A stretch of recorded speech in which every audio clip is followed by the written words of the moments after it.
It's become a rite of passage for so many young Australians. Save up for the airfare, book the Euro pass and take off on the big European adventure. And so it was for a Sydney-sider named Jock Palfreyman. Not long out of school, Palfreyman set off overseas and eventually found himself in Bulgaria. Now, though, life for the 22-year-old is far from beer and backpackers' hostels, as he finds himself in the chill and squalor of a Bulgarian prison. Palfreyman's accused of killing a local student. He says he was just defending himself. And as his trial drags on, foreign correspondent has been granted access to Palfreyman's jail to hear a young man's story of regret and his family's fears of a flawed justice system.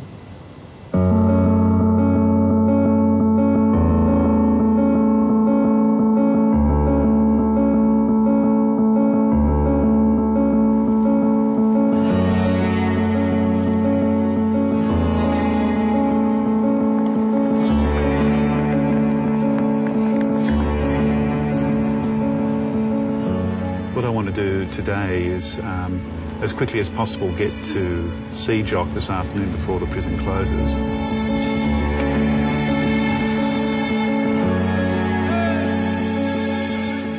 Dr. Simon Palfreyman has just got into the Bulgarian capital, Sofia. It's taken 2 days to get here from Australia, and this is his 7th trip. His son is locked up in this notoriously overcrowded and run-down prison.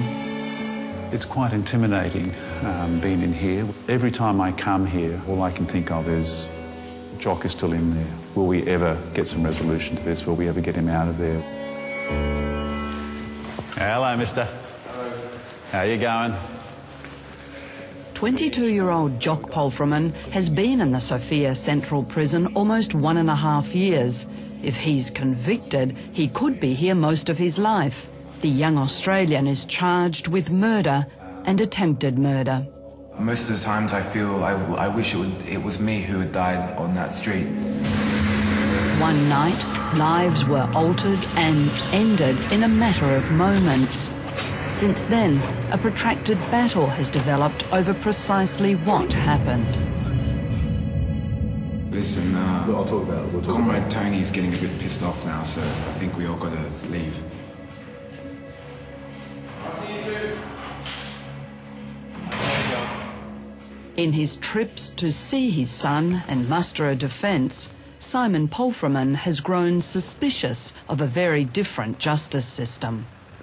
See, all my life I've believed in the system, and I think in Australia, I think you more or less can do that. And here I'm for the first time faced with a system that I don't have confidence in.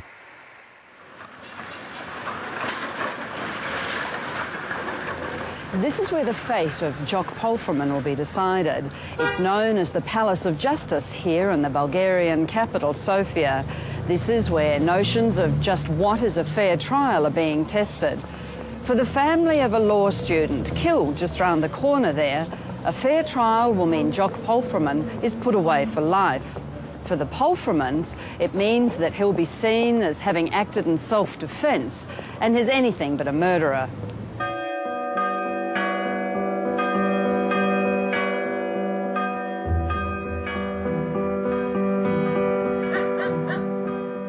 The story begins just after Christmas in 2007, when Jock Palfreyman was holidaying in the Bulgarian countryside with friends from the UK. One of the group was leaving, and they decided to have a night out on the town to farewell her.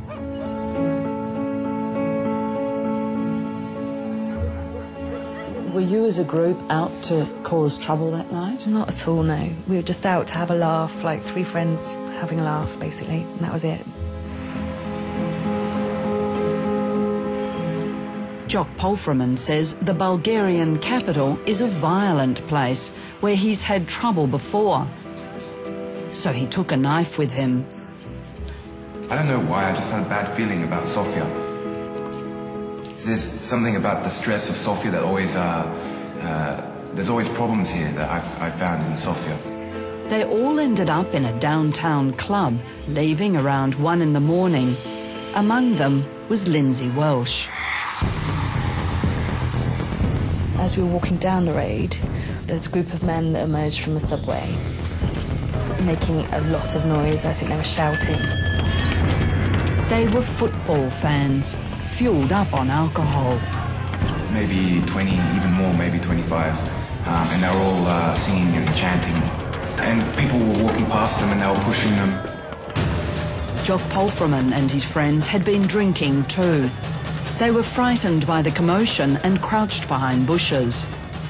He says he saw the gang beating up 2 gypsies.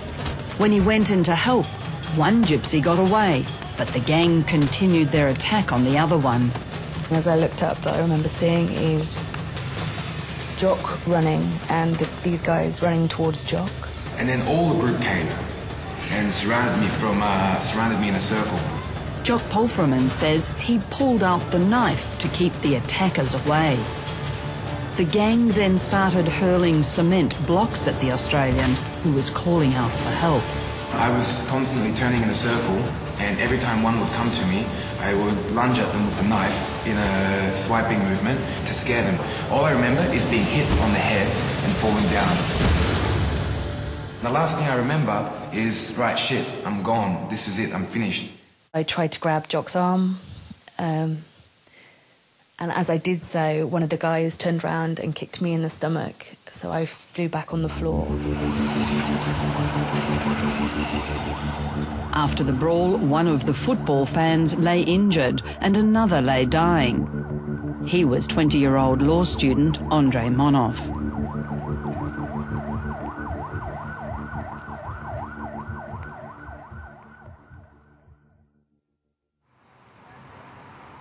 Lindsay Welsh left the scene terrified, not knowing that anyone had died or that police had charged her friend with murder. She flew to England the next day as planned. When she found out what happened, she rang British and Bulgarian authorities. The Bulgarian embassy didn't seem interested at all, so I left my details with all of these people. And also I spoke to someone from Interpol at a later date that made me sign a form saying that I'd be willing to actually go and give a statement saying what I'd witnessed that night. But after that, I hadn't heard from anybody at all.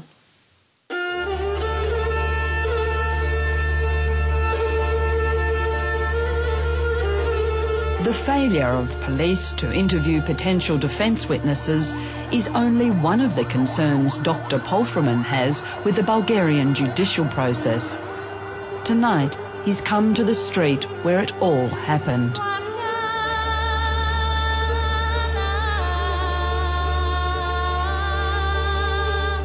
In looking at all the evidence, I'm absolutely convinced that it all started with this group of young men accosting these 2 Roma boys quite viciously and violently, and the tragedy then unfolded from that moment.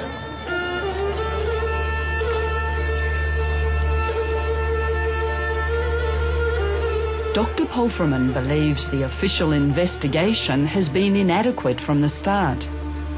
There is a security camera here, which was pointing down to the subway, which is exactly where the boy was being beaten. But police didn't get the CCTV camera footage that might have shown what made Jock Polframan jump into the fray. When the defence pushed for it, police said a freak blackout wrecked its hard drive. And the original witness statements from the football fans on the night bear little resemblance to what they're saying in court now. They're even denying there were gypsies present. There were independent witnesses across the road that actually saw the boy being on the ground, being chased, put on the ground and severely beaten.